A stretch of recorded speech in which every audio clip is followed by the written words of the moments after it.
58%. That's how much of PC gaming's revenue came from microtransactions in 2024.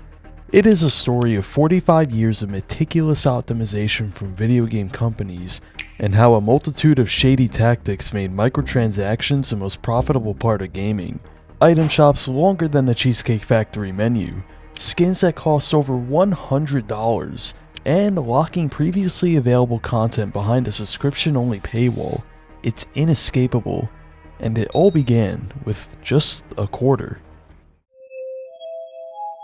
The origin of the microtransaction seemed to just be an innocent idea to extend the fun, as first shown by Gorf, Lost Tomb, and Fantasy. The premise was simple: insert a quarter for some kind of extra game benefit. You paid for more play. As one 1983 magazine review put it, quote, "A bargain if you're willing to do some serious playing, but also an indication of how expensive this machine could be. If only he could have known." But for now, microtransactions remain largely physical, and were therefore limited on how obtrusive they could be. Even throughout the Neolithic era, or in other words the 90s, when internet access saw rapid growth, speeds were simply too slow to facilitate the addition of downloadable content.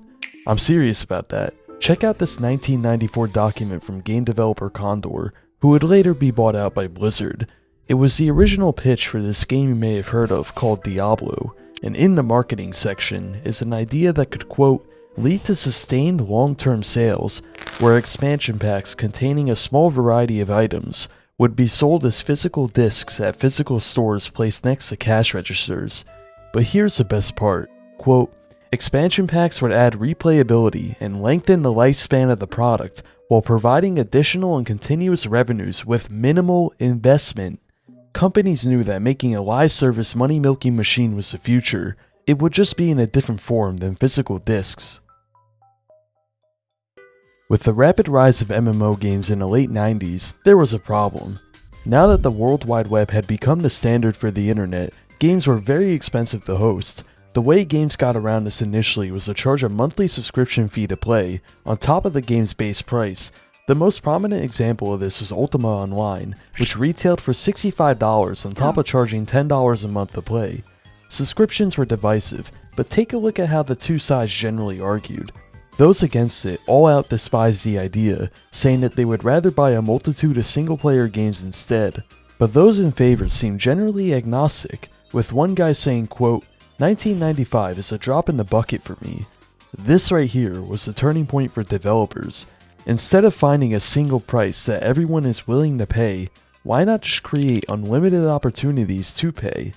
This is where games like MapleStory and Habbo Hotel come in at the turn of the century, free to play, but with the option to buy in-game currency that you could use in the in-game item shop, and from what we can see, it worked. Too well. Free to play with an in-game shop and currency is a model seen pretty much everywhere now. Obviously, it's because so-called whales love to spend money on it, but there is a shadier reason why every game has its own currency.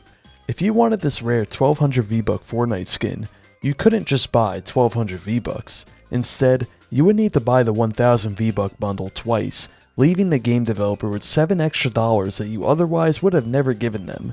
This right here is the concept of breakage, and it is what makes things like gift cards so effective. It really can't be understated just how instrumental the creation of the in-game currency was to the cancerous saga of microtransactions. But this is only the beginning, so click the sub button and let's go deeper.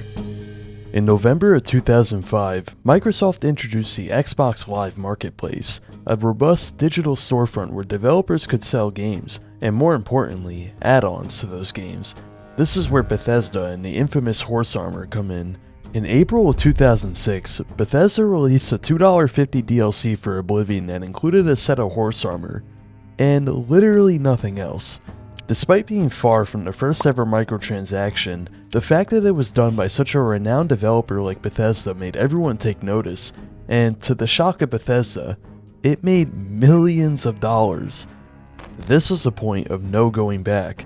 In the race to the bottom that was how to get gamers to spend money, EA came out on top in 2009.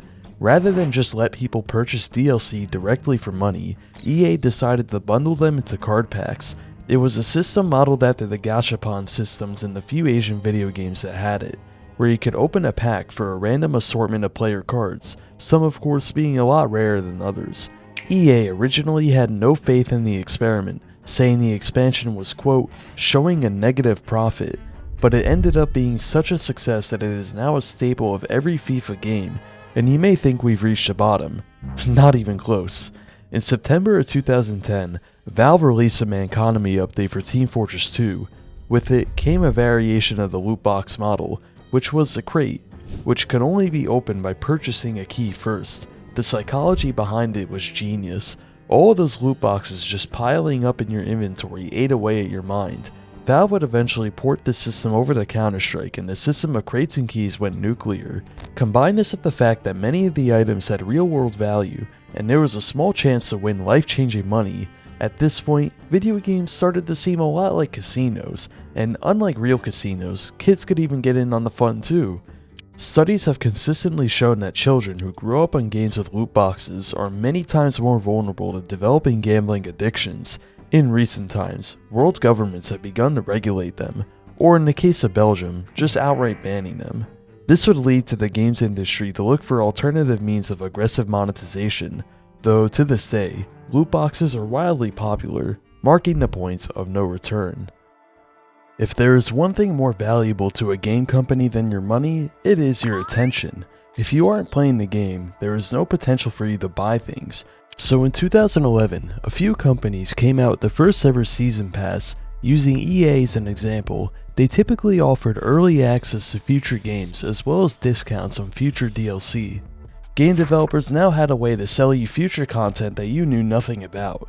The main tactic at play here is customer lock-in, where spending a large sum of money on a load of future content makes people feel obligated to stick around and play the game.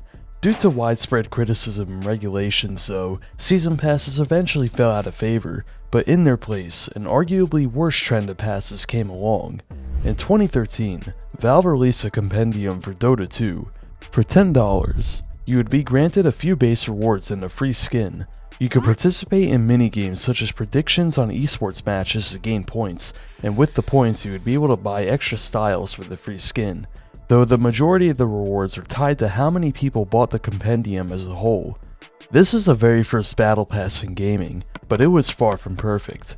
In terms of milking money, that is. Valve would take another crack at the concept in 2015 with Team Fortress 2's Campaign Pass. For $6, you were granted access to a limited time 3-month event. Each week, you received 2 contracts that could be completed for rewards, but once the event ended, the contracts were gone. This is the ever so infamous tactic of FOMO, fear missing out. By gatekeeping the allure of cool weapon skins behind a paid limited time pass, a sense of urgency was created, but it still wasn't perfect. All of the rewards from the campaign pass are tradable, so you could just buy anything you missed out on from another player. So in the 5 years following 2013, Valve was the only company to try out a battle pass in their games. They eventually released 2 more campaigns for TF2, and then subsequently forgot the game existed and let it get massacred by bots for 8 years. But in 2018, a certain small-time mom-and-pop indie game revolutionized the concept. Nick, what's the game called? It's called Fortnite. It's free! With the release of Season 2 and every subsequent season, a themed battle pass was released alongside it. For $10, you could have the privilege of having what is essentially a to-do list. Complete the tasks and you progressed, with the most desirable things being at the very end of the pass, of course. But there are 3 shady ways in which Fortnite revolutionized the battle pass. First, Fortnite made these items unobtainable outside of the battle pass. If you wanted John Wick from the Season 3 battle pass, then you better start grinding, because you can't just buy it off another player. But some players didn't have the 75 to 150 hours it took to complete, so Fortnite allowed you to buy tiers, with uneven amounts of in-game currency of course. But what Fortnite did that truly cemented the battle pass as the microtransaction of all time was having a free pass alongside it. This is a sort of variation on the endowed progress effect, whereby giving someone a sense of progress towards a goal makes them more likely to come back and complete it. All of these changes, along with Fortnite's explosive growth in 2018, created a ripple across the industry. These days, pretty much every game has some kind of battle pass, for better or for worse. In a way, we have come full circle. 30 years ago, item shops are created to not have to use a subscription model to keep games alive.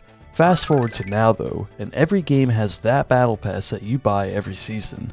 Plus item shops, plus loot boxes, plus pay to win, plus season pass.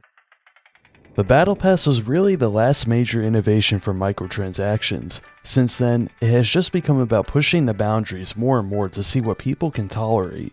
Attach a metric fuck ton of bright colors and effects onto a skin, and then charge $70 for it. Allow player-made maps within your game to create microtransactions, creating a layer of microtransactions within a single game mode of a game that already has microtransactions. Removing previously available content, just to re-release it and lock it behind a subscription. What started as a way to keep games alive, turned into a 30-year ongoing experiment to see just how much greed people can tolerate. And the worst part about it is that it worked, and it still works to this day. So in the end, it may just be our fault. Subscribe and check out some of my other videos.